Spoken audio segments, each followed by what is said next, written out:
Bonsoir et bienvenue sur la chaîne Twitch de l'association Actis dédiée à l'information jeunesse.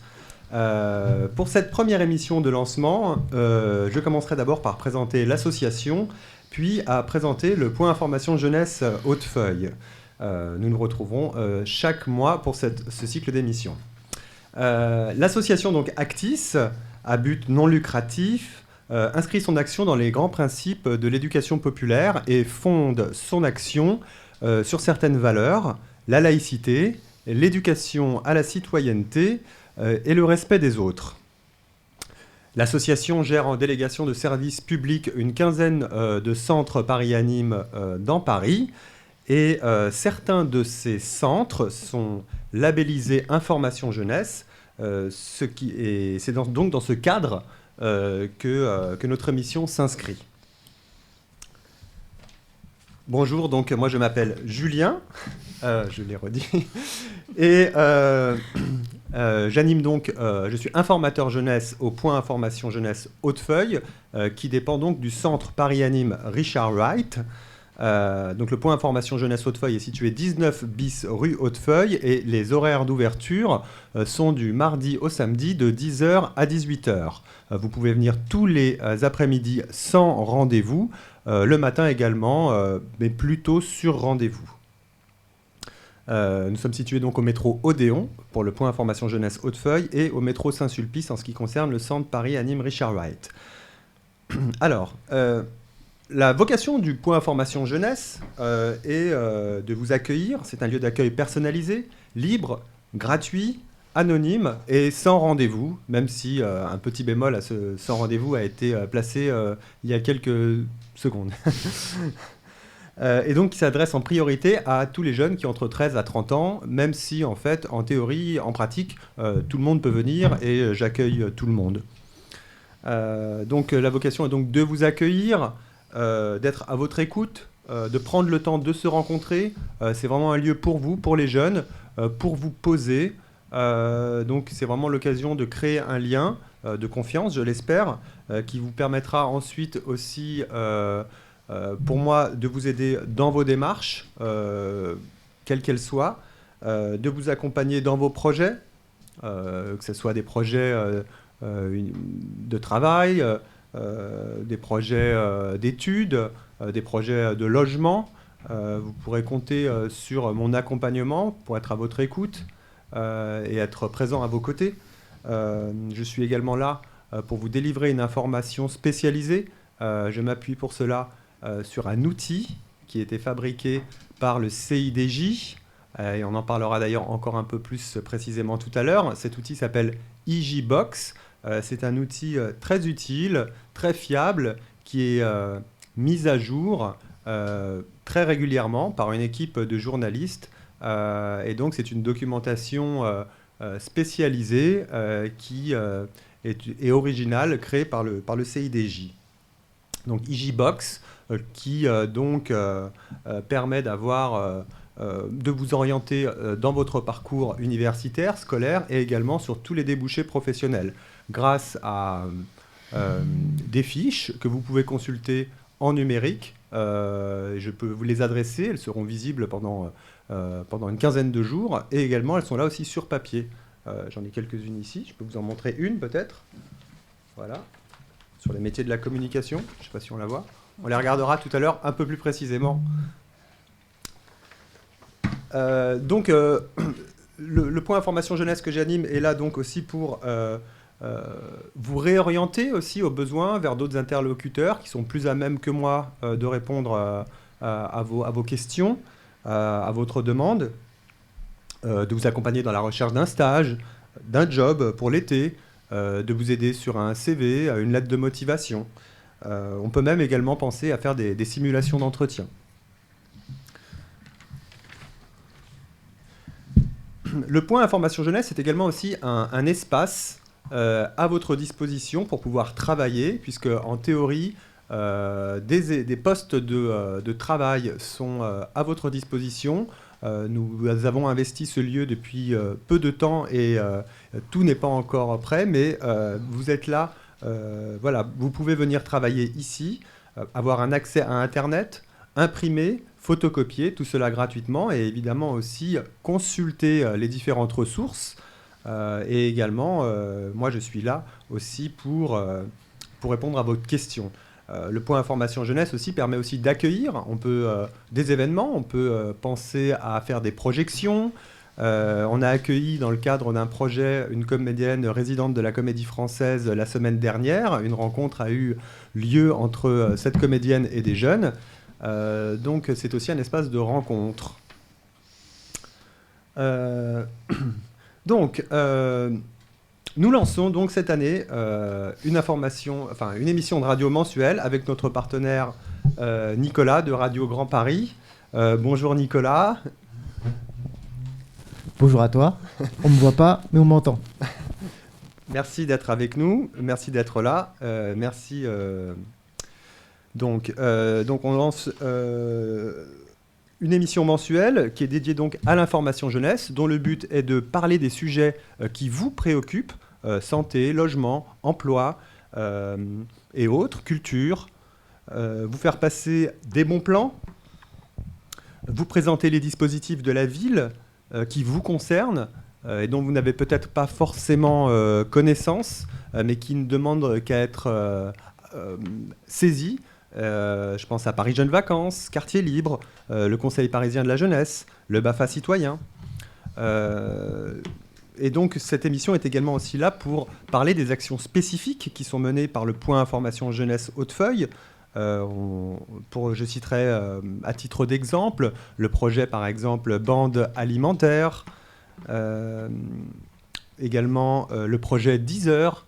Donc le projet Bande Alimentaire est un projet qui, on en reparlera tout à l'heure, donne la possibilité à certains jeunes d'apprendre à réaliser une campagne de communication au profit de la collecte nationale de la Banque alimentaire.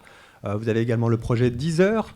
C'est un rendez-vous mensuel avec un groupe de jeunes. Nous nous réunissons autour de la lecture à voix haute. Vous avez également le projet Prends la parole et change les choses, qui est, dont on en reparlera aussi tout à l'heure, un projet que nous avons mené et que nous reconduisons cette année et qui est un stage, un projet sur les valeurs d'engagement et de citoyenneté et qui permet de valider son projet citoyen. Vous avez également de manière plus traditionnelle une formation PSC1. Tous les dispositifs sont gratuits, évidemment.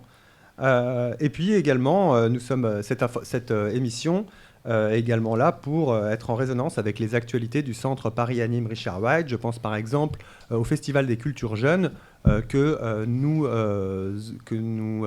allons reconduire cette année pour la 3e année consécutive en partenariat avec les institutions du 6e arrondissement. Donc pour faire vivre cette émission, j'inviterai donc des professionnels à intervenir en fonction des sujets et également des jeunes à venir témoigner.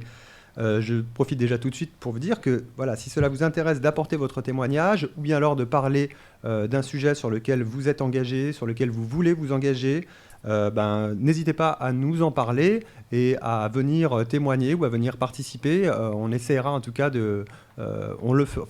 l'idée c'est vraiment que ça soit une émission qui soit la vôtre, que vous puissiez intervenir. Donc n'hésitez pas à nous parler, à nous dire les sujets qui vous tiennent à cœur. Avant de passer la parole à mes invités, je vais également vous présenter un ou deux bons plans. Notamment, par exemple, vous dire que depuis février 2021, la ville de Paris a mis à disposition des étudiants, qu'ils soient français ou étrangers, les activités proposées par les centres Paris Anime. Il en existe une 50aine sur Paris. Au tarif coefficient 2. Ça ne vous dira peut-être rien, mais voilà, sachez que les activités des centres Paris Anime sont en fonction du coefficient familial. Il va de 0 à 10, et donc 2, c'est un coefficient assez faible. Donc cela vous permet de concilier une vie sociale, un espace de loisirs, avec ce qui est certainement votre priorité, la poursuite et la réussite de vos études. J'en profite pour dire que c'est important à mon sens de pouvoir garder, de conserver ce type d'équilibre, cet esprit de découverte et d'ouverture, dirais-je, voilà, pour pouvoir aussi réussir au mieux ses études. Donc, je vais désormais donc m'adresser à mes invités. Donc, j'accueille aujourd'hui Ferrugia pour le CIDJ. Bonjour Ferrugia. Bonjour Julien, bonjour à tous, ravi d'être là avec vous. Merci, très heureux que tu sois là. Bonjour Paul. Bonjour à tous, merci encore d'être là et je suis pas le jeune, je suis pas le seul jeune aussi présent, donc on parlera vraiment des sujets qui nous intéressent. Bonjour Inès.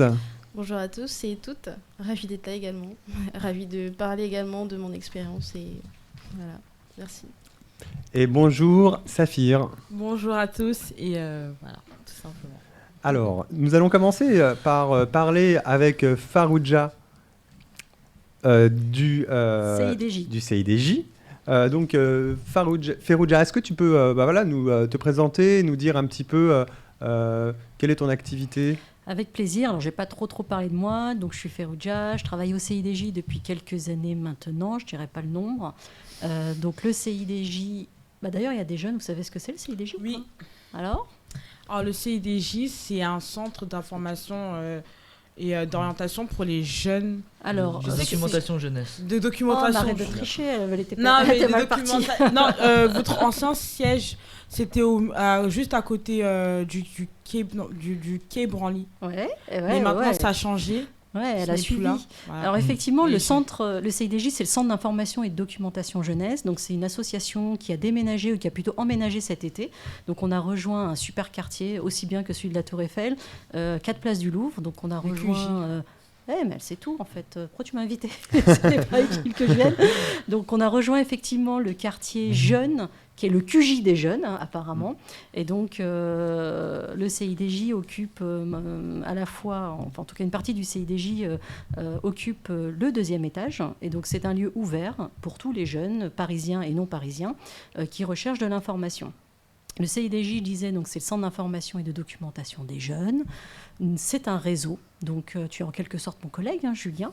Donc, c'est un réseau qui est à la fois parisien, qui est francilien et qui est national. Et on déborde même un petit peu, puisqu'il y a un réseau européen. Et le CIDJ était aussi allé former des personnes en dehors de l'Europe. Donc si on reste quand même sur notre champ de compétences, donc c'est plus d'une vingtaine de structures à Paris, donc le Pige Hautefeuille.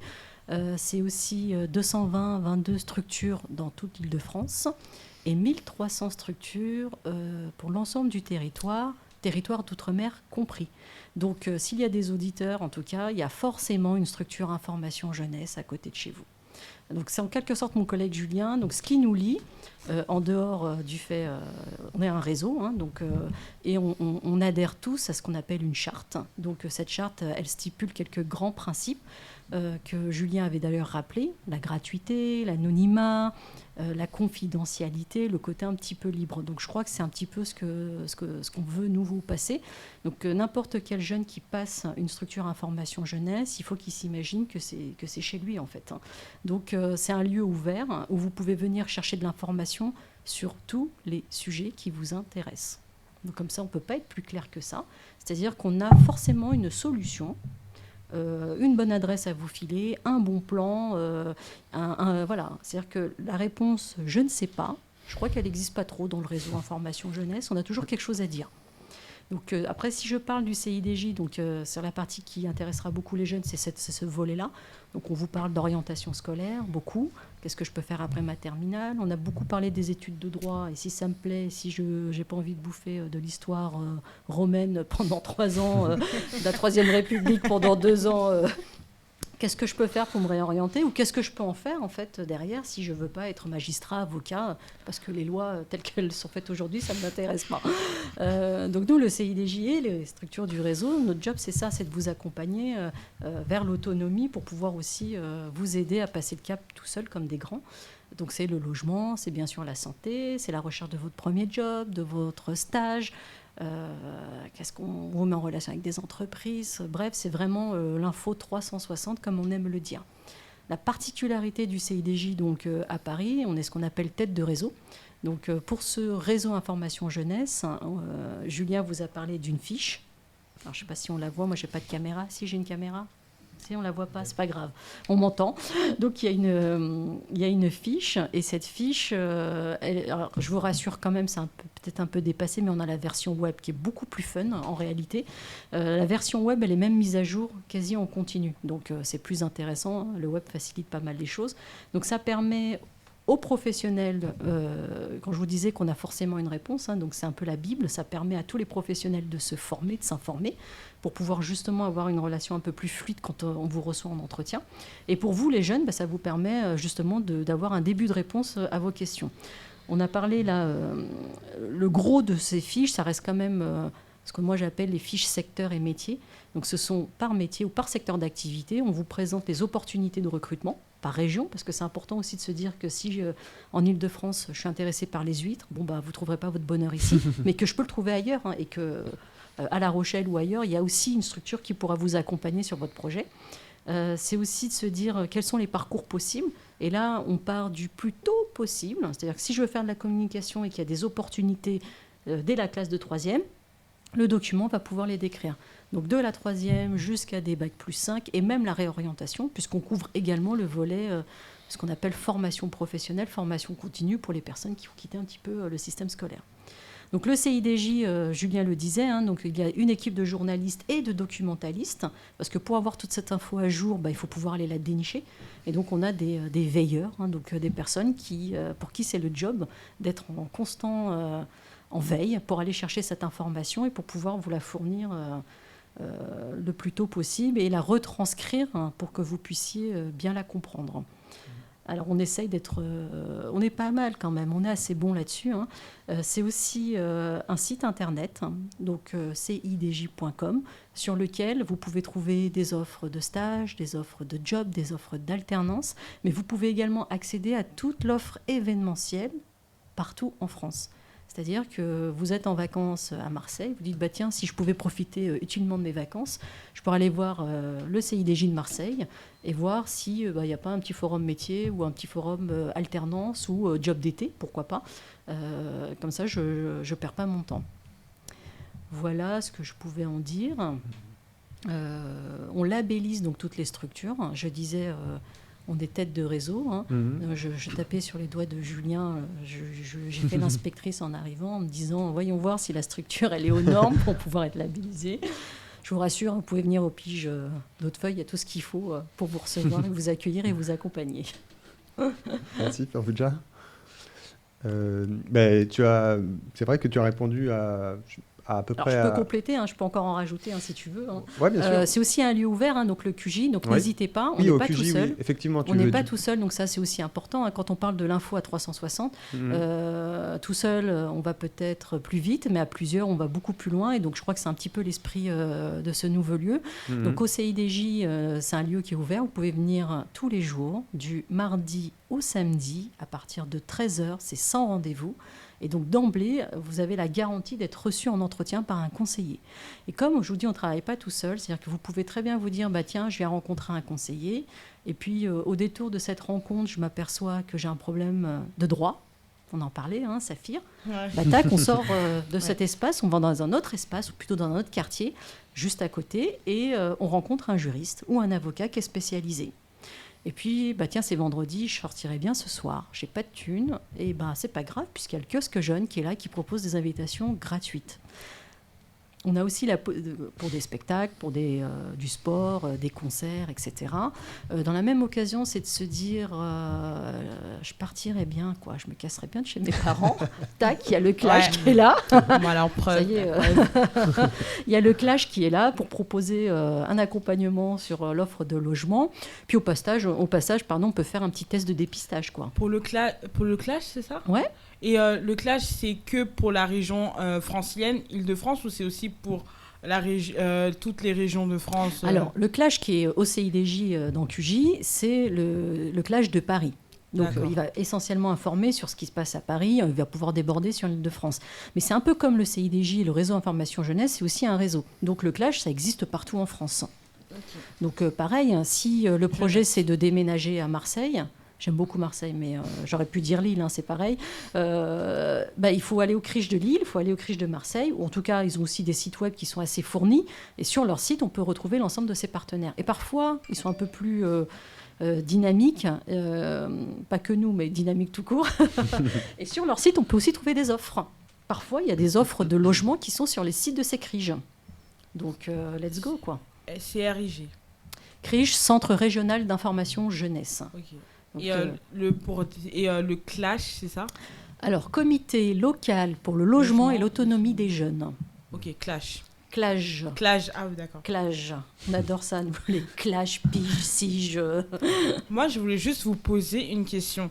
Par rapport au CIDG, vous recevez des fonds de la mairie de Paris pour pouvoir financer des aides pour les jeunes aussi. Alors, on ne porte pas la différence, effectivement, des structures comme le PIGE d'Hautefeuille. Nous, on ne perçoit pas on n'accompagne pas des dossiers pour lesquels on va défendre devant un jury, etc.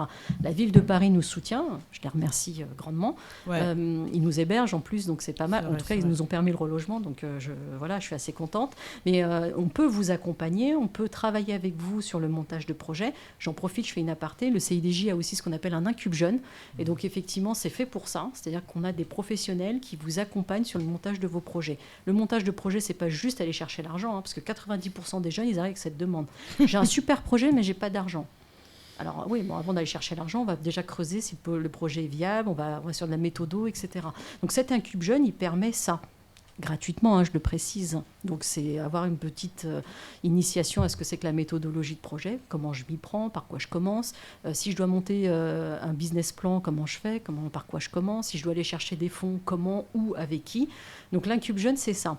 Mais on n'a pas directement une bourse de la ville de Paris qu'on pourrait nous mobiliser. Ça, on laisse ça à nos collègues des arrondissements qui font ça très, très bien. D'accord. Merci Ferrugia pour ton intervention. Évidemment, tu vas avoir certainement l'occasion de réintervenir, mais je vais me tourner peut-être maintenant vers nos jeunes présents qui sont là pour témoigner de l'accompagnement dont ils ont pu bénéficier par le point information jeunesse dans différents projets. Je vais me tourner d'abord vers Inès. Rebonjour Inès. Alors toi, je crois que tu as fait partie, donc, même j'en suis sûr, du projet Bande Alimentaire. Est-ce que tu veux nous en dire un mot et peut-être te présenter rapidement pour nous dire un petit peu qui tu es ou parler directement du projet enfin... Oui, alors Inès, quel âge as-tu ? C'est exact, j'ai fait partie du projet Bande Alimentaire à partir d'octobre 2020. Et à l'époque, j'avais 19 ans, là j'en ai 20, logiquement. Et alors, en quoi est-ce que ça consistait ? Tout simplement, c'était le projet, c'était d'établir une campagne de communication autour de la grande collecte nationale de la Banque Alimentaire de Paris et d'Île-de-France. Et justement, il fallait...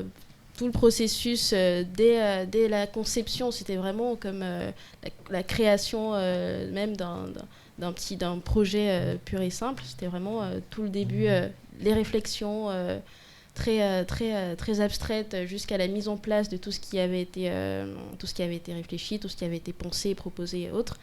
Et justement, ça s'est terminé par la réalisation d'un petit court-métrage qui a justement...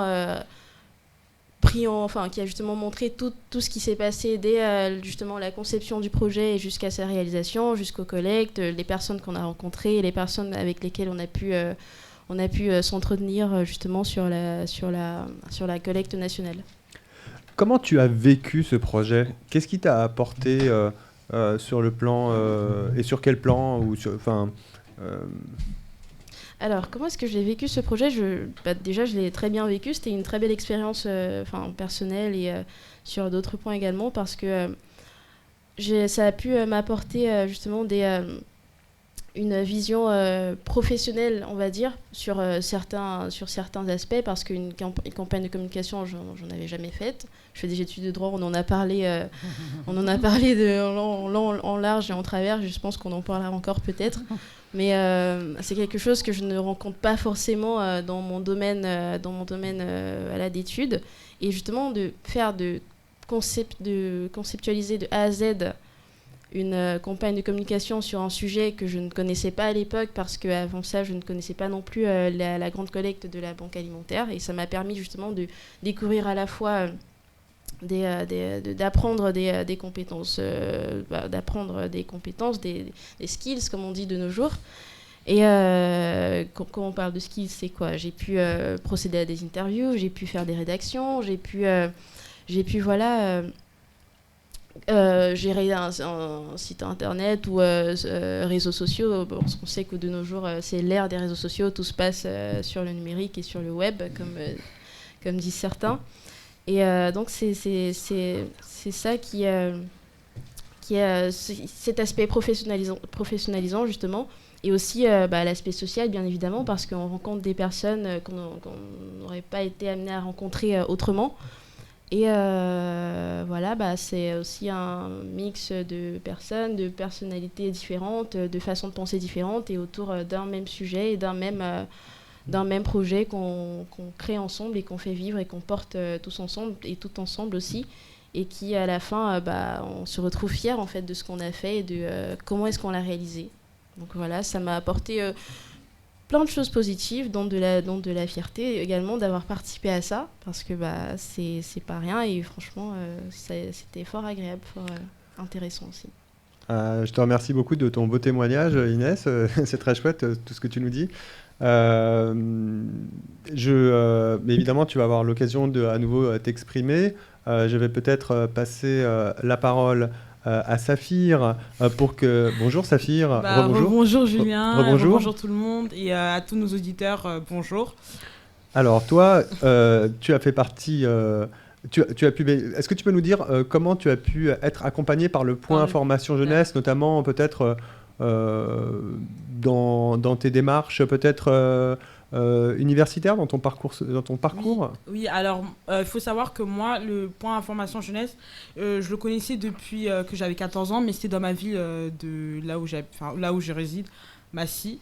Et le problème, c'est que après mes 19 ans, après avoir passé mon bac, j'étais à la fac de Descartes, enfin à la fac de Paris Descartes, pour suivre un cursus, un DU Paréo, donc une sorte de classe préparatoire. C'est pas une classe préparatoire, mais c'est une classe de réorientation pour les étudiants qui aimeraient avoir un projet scolaire pour les années à venir, ou qui puisse leur permettre de pouvoir mieux on en parlait avec pour pouvoir mieux s'orienter. Donc j'ai fait une année de cela, et à un moment donné je devais chercher un stage, parce que dans cette classe on devait faire des stages en entreprise, et je cherchais, et c'était sur internet, j'ai trouvé qu'il y avait un espace jeunesse, donc je suis partie, je me suis renseignée, et c'est là où je vous ai croisé la première fois, et vous m'avez donné tous les renseignements qu'il fallait.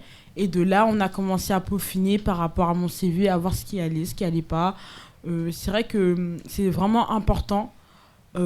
Les structures d'aide, accompagnement pour la jeunesse, c'est vraiment, vraiment important. Moi, j'ai des gens de mon entourage, je leur ai conseillé, allez, si vous savez pas un truc, essayez d'aller au pige, essayez d'aller à la mission locale, ou renseignez-vous. Enfin, il y a des choses qui sont faites pour nous, mais le problème, c'est que soit on est mal renseigné, ou soit des fois, c'est aussi... Soit il n'y a pas de bonnes informations qui sont dites, ou il y a aussi le côté où on se dit que peut-être non, en fait, je suis pas éligible, ou je peux pas y aller, quoi. Mais c'est vrai que la plupart des personnes auxquelles j'ai conseillé d'aller dans ces structures de jeunesse, et ben ils ont dit waouh, en fait Saphir, t'avais raison, on nous accompagne. Et même moi-même, de ma propre expérience, je n'ai jamais été déçue par rapport à cela. J'ai pu faire du théâtre forum, on en parlait, je pense que tu vas en parler aussi. Enfin, j'ai pu j'ai vraiment pu me développer humainement parlant et aussi intellectuellement aussi. Et aussi, mes projets sont de plus en plus concis. Avant, j'étais quelqu'un, je savais pas où j'allais, j'avais plusieurs options, j'étais pas très concise par rapport à mes choix. Et c'est en étant accompagnée, et c'est pour ça que j'insiste sur l'accompagnement, c'est là que j'ai commencé à faire le tri. Ça m'a pris du temps, mais voilà, j'ai pu maintenant me focaliser sur un de mes objectifs. Et là, pour l'instant, voilà, j'essaie de continuer. Et je tiens aussi à dire à tous les jeunes qui nous suivent, il y a aussi pour ceux qui traversent des moments compliqués, au QG, il y a les Restos du Cœur qui vont, qui organisent une distribution alimentaire tous les jeudis. Soirs, ouais. Donc venez, pour tous les étudiants aussi, parce que je sais qu'il y a beaucoup d'étudiants qui font la queue aussi dans les autres associations comme Linky, dont je salue. Qui sont vraiment chouettes aussi pour les étudiants. Donc n'hésitez pas et surtout venez au QG entre guillemets, et on va vraiment essayer de vous orienter, quoi. Cet endroit a été conçu pour que les jeunes ne puissent pas être délaissés, donc c'est vraiment, j'insiste, venez, essayez. En plus c'est un point de rencontre avec d'autres jeunes et c'est formidable. Donc je vais laisser Après, la parole on peut rappeler à... quand même qu'il y a les structures de proximité. Ce que tu évoques, c'est vrai qu'à QJ, aujourd'hui en tout cas, ils ne peuvent pas faire du théâtre forum, mais peut-être qu'au Piche d'Auteuil, c'est possible. Alors, de faire du théâtre forum ici Oui, bien sûr, on va en parler d'ailleurs. Donc, Saphir, je te remercie pour ton témoignage. Et évidemment, il n'y a pas de quoi. Tu peux à nouveau t'exprimer et intervenir comme vous tous librement. Je vais maintenant me tourner vers Paul. Bonjour à tous. Rebonjour Paul. Bonjour. Alors toi Paul, tu as fait partie d'un projet que nous reconduisons cette année et qui s'appelle, c'était la première année où nous le montions, qui s'appelle Prends la parole et change les choses, qui était un projet donc autour des valeurs d'engagement et de citoyenneté. Est-ce que tu peux nous en dire un petit peu plus sur ton... Prendre la parole et changer les choses, je l'ai pris parce que la ville de Paris, comme on peut le découvrir au QJ, place du Louvre, fait un BAFA citoyen pour tout budget et vraiment pas si cher que ça. Et le BAFA, c'est un premier pas dans le monde professionnel et dans l'accompagnement pour les jeunes. Donc... en fait, la ville de Paris, en contrepartie d'une petite somme, nous demande de faire 30 heures de bénévolat dans une association. Et on m'a proposé, alors par contre, c'était pas au Hautefeuille, mais c'était sur la dalle des Olympiades, avec Herveline, de faire du théâtre forum. J'ai sauté sur l'occasion et j'ai rencontré Saphir et tant d'autres.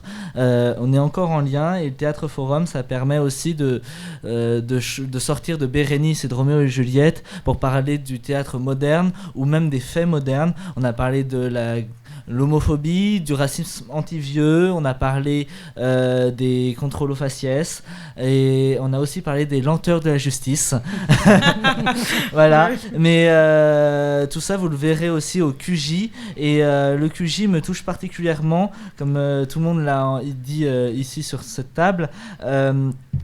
Car en plus du BAFA citoyen, des responsables de jeunesse de la ville de Paris m'ont contacté pour participer à la création et à la fondation du QJ, parce que on pense que c'est sorti de la mairie de Paris, mais à la mairie de Paris, il n'y a pas que des technocrates, il y a aussi des jeunes, il y a le conseil parisien de la jeunesse, il y a les conseils d'arrondissement de la jeunesse, et c'est à ce titre-là que je suis d'ailleurs, qu'on m'a mobilisé pour fonder le règlement, l'organisation et les acteurs qu'on allait faire venir au QJ.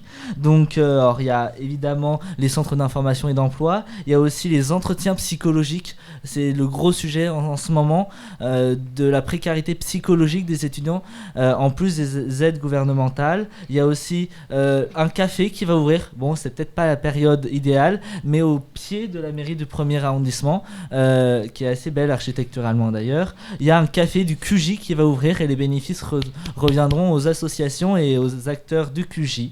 Sans oublier, on le disait, le kiosque jeune, mais le kiosque jeune est en fait la période longue durée du pass jeune qui permet à tout jeune parisien jusqu'à ses 26 ans qui n'a pas forcément la chance de partir en vacances de pouvoir profiter des bienfaits de la région parisienne et pas que de Paris, parce que Paris centralise beaucoup, mais la région est riche et aussi riche de jeunesse qui veulent s'engager et qui veulent participer pour un monde un peu mieux demain. Et alors Paul, sur ce projet Prends la parole et change les choses auquel tu as participé, est-ce que tu peux nous dire comment tu as vécu ce projet ? Ce projet, je l'ai vécu déjà par une certaine incertitude, je dirais pas appréhension, parce que on réunit quand même tous les jeunes de Paris et il y a certains jeunes qu'on peut pas forcément apprécier, qu'on peut pas forcément encadré pour parler vulgairement, et en fait la mixité et l'échange s'est fait immédiatement, alors avec toi Julien, avec Herveline, Marine et tant d'autres, donc et ça a permis aussi de montrer les vrais sujets qui touchent les jeunes actuellement, de toute couleur, de toute origine, de toute religion, et c'est pour ça que il y avait aucun tabou, aucune peur de blesser l'autre. En fait, on a vraiment parlé de ce qui nous concerne et on s'est rendu compte que ce qui me concerne moi concernait aussi 10 autres jeunes du groupe, et pas que de la xénophobie mais aussi des précarités et tout ça. Et qu'est-ce que ça t'a apporté, ce projet, sur le plan humain, ou bien alors au niveau peut-être des compétences, ou bien alors au niveau social, enfin, ou sur quelques plans que ce soit? Qu'est-ce que ça t'a apporté? Prenons la parole et change les choses m'a apporté le fait déjà de poursuivre ma formation du BAFA, j'en suis à ma deuxième étape, et qui m'a aussi permis de voir d'autres projets que le BAFA citoyen permet. Alors il n'y a pas que le théâtre forum, il y a aussi l'assistance à personnes invalides, il y a plein de projets, et ça m'a permis aussi de prendre de l'assurance pour perfectionner aussi l'art oratoire pour la réforme du bac, où l'oral du bac est très important maintenant, mais il m'a aussi permis de prendre de l'assurance et de voir que c'est pas parce que quelque chose concerne le 13e arrondissement pour lequel je suis d'origine, mais en fait ça concerne tout Paris, et ça peut en fait concerner plein de jeunes en France au niveau européen. C'est pour ça que je me suis aussi engagé dans le Parlement européen de la jeunesse, en plus des conseils d'arrondissement et de jeunesse. Voilà. Très bien, merci Paul. Eh bien écoutez, oui, Saphir. Donc moi aussi j'aimerais rajouter Oui, une chose. oui, parce que c'est vrai que tu as participé à ce projet. Voilà, j'ai aussi participé aussi à l'élaboration du QG. Donc moi aussi, la mairie de Paris m'a aussi entre guillemets sélectionné pour pouvoir permettre d'avoir des idées par rapport à l'élaboration de cette maison de jeunesse. Et j'en suis fière du résultat. Clairement, pour moi, je pense que c'est un résultat qui n'est pas fini encore. Non, qui n'est pas fini, qui se transformera. Ouais. Et pour revenir sur ce que disait la première intervenante, ils aident à la création de projets professionnels, mais la ville de Paris les aide aussi les jeunes, après un passage en commission, mais la ville de Paris aide jusqu'à hauteur de 1 500 € la création d'un projet viable et pour la création d'une association, parce que tout le monde veut Oui, s'engager. alors effectivement, ce genre de projet, il y aura Et d'ailleurs accessible aussi dans les espaces jeunes et dans les effectivement, et ce sera l'occasion aussi de faire une émission, une émission de radio spéciale consacrée au dispositif de la ville de Paris. Oui. Effectivement, on reparlera de quartiers jeunes, on reparlera de Paris Jeunes Vacances, on reparlera du Conseil parisien de la jeunesse, on reparlera du BAFA citoyen. Et on vous réinvitera à cette occasion, ou peut-être d'autres. Je vous remercie à tous et à toutes d'avoir participé à cette première émission. Et je vous donne rendez-vous le mois prochain pour une émission qui sera consacrée à notre projet Bande alimentaire. Et je vous remercie de votre attention et je vous dis au revoir. Au revoir, merci. Merci.